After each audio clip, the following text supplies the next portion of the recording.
Imagine you're under attack, not from the sky 100 kilometers away, but from a low-flying cruise missile or a swarm of drones just a few hundred meters out. Would your current defenses hold up? South Korea is preparing for exactly this kind of future warfare. And their new system, the CIWS-II, being developed by defense company LIG Nex1, could be a game-changer. So what is CIWS-II? Why is South Korea building it now? And how does it compare to other global systems? Let's break it all down. In recent years, South Korea has faced growing threats, not just from long-range ballistic missiles, but from cruise missiles, multiple rocket launches, and even small UAVs, drones that can strike fast, low, and with deadly precision. Traditional long-range missile defenses like the American Patriot system or South Korea's own MSAM are great for high-altitude threats, but they struggle with close-in attacks.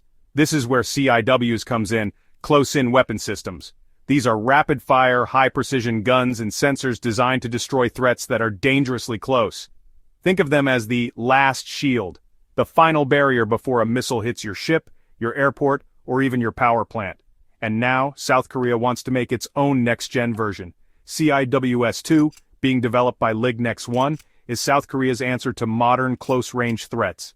It's an automated gun-based system equipped with some of the latest technologies. At its core is a 30mm Gatling gun, capable of firing thousands of rounds per minute.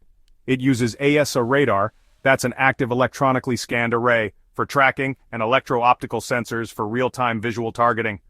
Combined with AI-powered tracking software, the system can identify, prioritize, and engage threats faster than a human could ever react.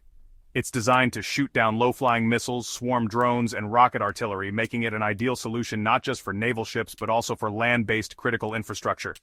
To make all this possible, LIG Nex1 just launched a brand new production facility in Gumi, North Gyeongsang Province. Opened in June 2025, this facility is purpose-built for CIWS-II production. It includes a 360-degree radar test center, an optical sensor test zone, and an automated assembly line, all under one roof. The South Korean government is investing over 21 billion KRW, that's about 15 million US dollars, into this project. And it's not just for domestic deployment. LIG Nex1 has clearly stated their intention to eventually export the CIWS-II to allies abroad. Full-scale production is expected to kick off soon, with operational deployment planned around 2027.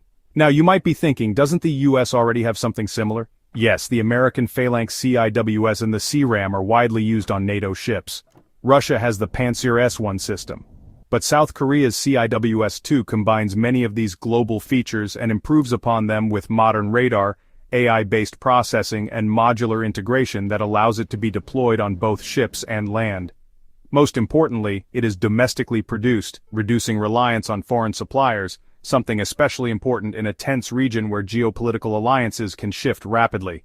And with the ability to counter both kinetic and drone-based threats, CIWS-II is being seen as part of South Korea's broader, multi-layered defense plan that includes long-range interceptors like LSAM, MSAM, and even laser-based systems in the near future.